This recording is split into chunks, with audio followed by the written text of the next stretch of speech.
Felipe o mudo se pôs a falar e quis logo a tudo bem alto cantar.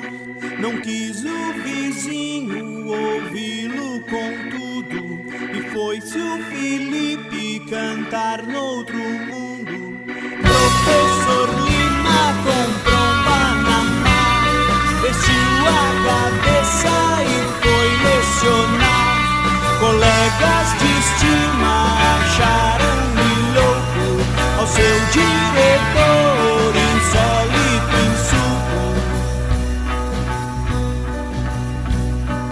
Nada a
e teve seu fim.